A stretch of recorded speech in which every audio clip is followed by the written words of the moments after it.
The Taliban say they are free to attack administrative centers in Afghanistan, as they made no promise to the U.S. to leave them alone. At a news conference in Moscow, Taliban representatives said they are discussing a possible ceasefire with Kabul.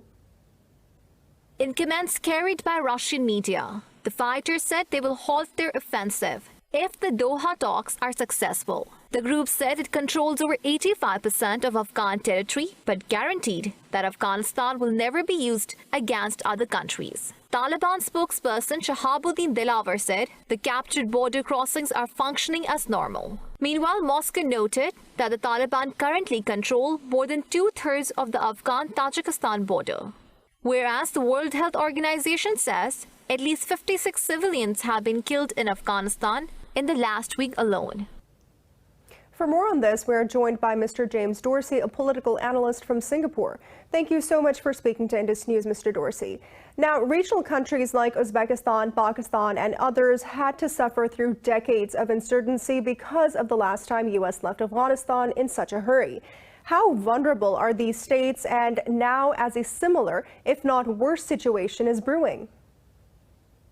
Look, I think that Afghanistan's neighbors, including the Central Asian states, but also including China, are nervous because they're not quite clear what's going to happen in Afghanistan. One thing is the Taliban takeover, which has its own problems, but also the threat of continued violence between various militant groups and resistance to militant groups in Afghanistan. And so what you've seen over the last couple of weeks, months maybe, is that the Taliban, aware that they are making progress and convinced that ultimately the government in Kabul will fall, are trying to reassure their neighbors, particularly first and foremost the Chinese, because of past links between Afghanistan and Uyghur militants. Now, Mr. Dorsey, President Biden said that the United States achieved its objectives, including eliminating al-Qaeda's threat from Afghanistan. But a recent UN report claims otherwise. What are the reasons for this disagreement?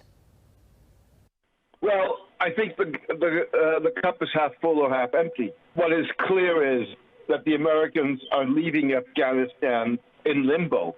It's not clear what the political regime will be and what that political regime will do.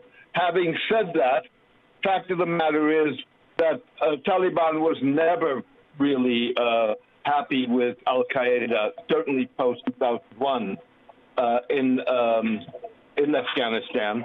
And the Taliban increasingly have been at odds and have fought al-Qaeda. Plus that they have promised, and I think one should take that promise serious, that they are not going to be hosting jihadist groups in Afghanistan, that they would either be part of the government or be the government.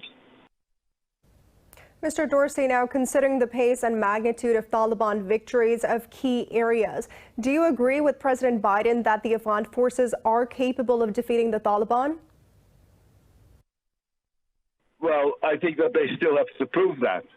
If you look at recent Taliban advances, I think that calls the capability of the Afghan forces into question. Now, keep in mind that with the exception of Kunduz, most of those advances have been in rural areas, not in highly populated urban areas. So we will have to see how that, once the Taliban try to take major urban cities, how that's going to evolve. Mr. James Dorsey, thank you for speaking to Indus News.